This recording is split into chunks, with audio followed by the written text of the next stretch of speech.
Hello students, मेरा नाम है निशांत आहूजा और इस वीडियो में हम करने वाले हैं 2023 फर्स्ट वाले पेपर में जो प्रोबेबिलिटीज की क्वेश्चन आए थे वो क्वेश्चन नंबर 1 देखो क्या कहता है। Let A and B two independent events. अरे भाई बहुत बढ़िया बात है यार।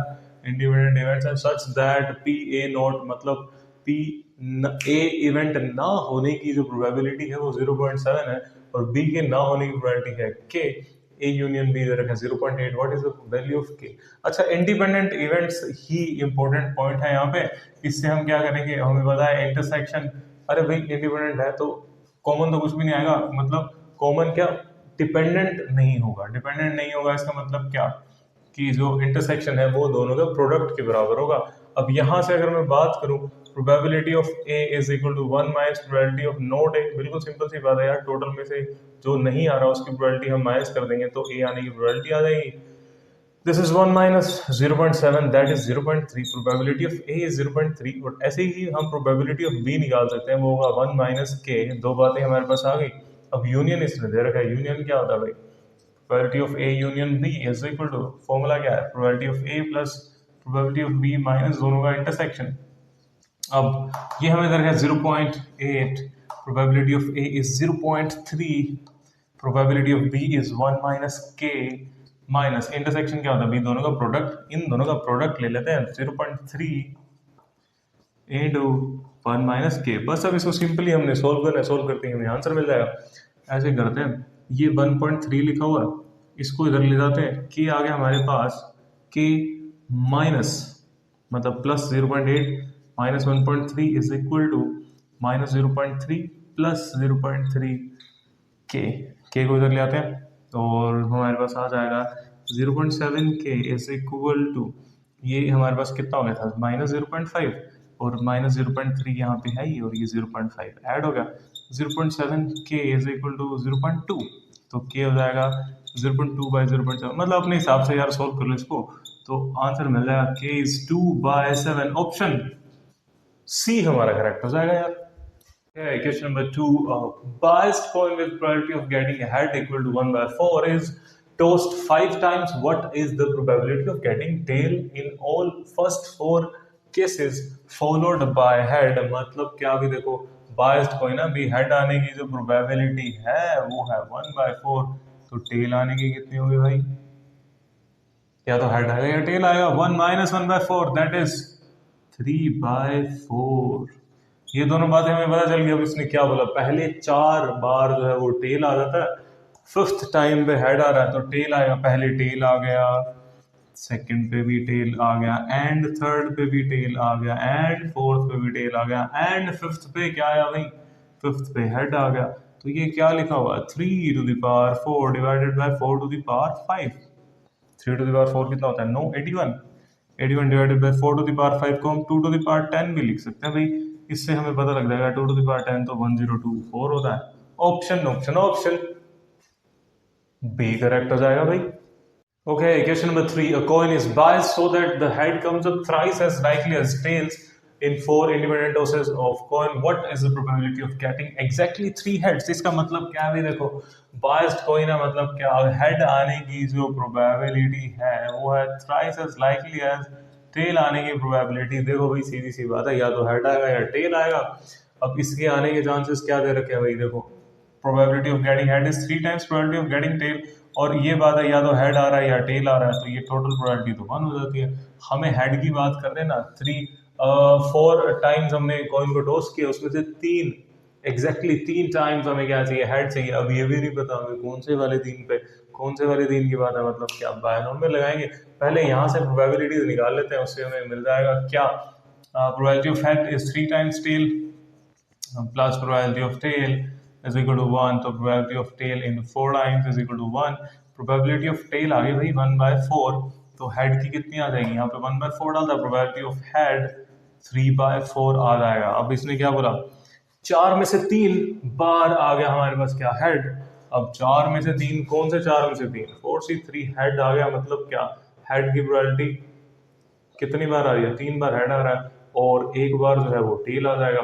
तो 4C3 तो भाई 4 ही होता है। 4 इंटू ये कितना दे रखा है, 3/4 की पावर हो गई 3, और हेड आने की प्रोबेबिलिटी क्या है, अच्छा टेल आने की 1/4, तो ये वाले 4 से पहले ये वाला 4 काट देते हैं। 3 या 9 या 27, 27 बाय 4 16 64, 27 बाय 64। ऑप्शन हमारा करेक्ट हो जाएगा B. Hey, question number 4. A bag contains 3 white, 2 black balls. Another bag contains 2 white, 3 black balls. 2 balls are drawn from first bag and put it into the second bag.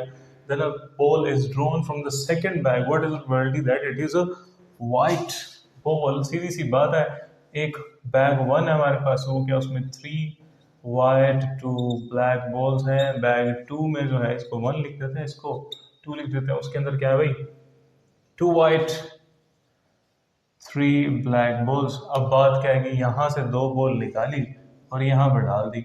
अब वो 2 ball क्या हो सकती हैं भाई, देखो दोनों क्या हो सकते हैं, दोनों ब्लैक हो सकती हैं, बोथ ब्लैक,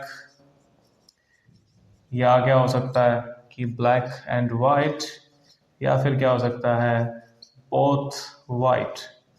अब देखो ये कंडीशन और ये 3 कंडीशन बन गई, या फिर ये हो सकता है, या ये हो सकता है, या ये हो सकता है। अगर दोनों ब्लैक हैं, 2 ब्लैक हमने उठाई और यहाँ पे हमने बॉल्स डाल दी। 2 ब्लैक कितने में से, 2 में से दोनों ब्लैक उठाई, आउट ऑफ 5 में से 2 ब्लैक बॉल उठाने की प्रोबेबिलिटी। एंड अगर हमने क्या 2 ब्लैक बॉल्स यहाँ पे डाल दी, तो इसका मतलब क्या हो जाएगा, यहाँ पे 2 वाइट एंड 5 ब्लैक बॉल्स हो जाएंगी। इससे अगर हम बोलेंगे कि भाई एक बॉल हम उठा रहे हैं जो कि वाइट होगी, तो वाइट आने की प्रोबेबिलिटी होगी 2/7। बात समझ आई। सेकंड वाला देखो, black and white, second case, एक वाइट एक ब्लैक ले लेते हैं।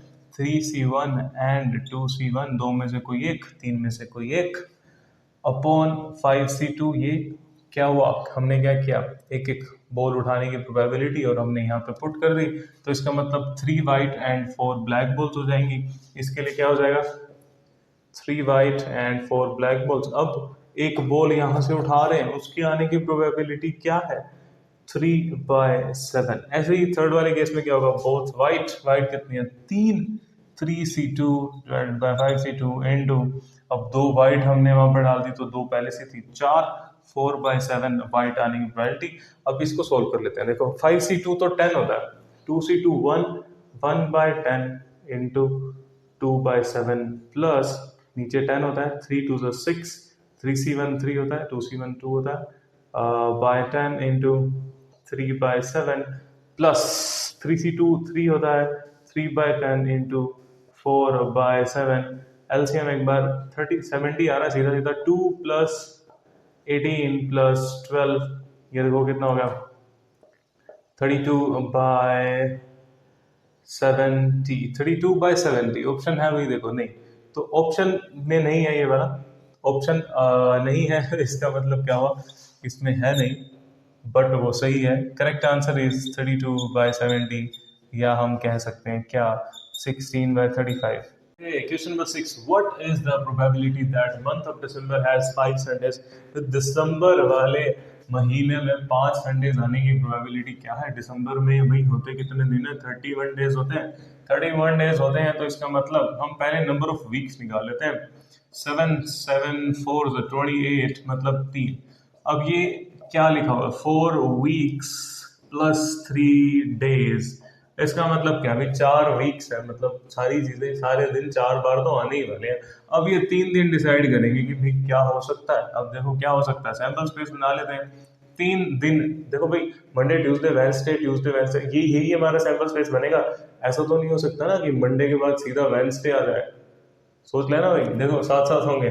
तो Monday Tuesday Wednesday Thursday Friday Saturday, Friday Saturday Sunday, और सैटरडे संडे मंडे, और संडे मंडे एंड ट्यूसडे। ठीक है भाई, इसके साथ तो नहीं बनेगा, हाँ बिल्कुल सही बात है।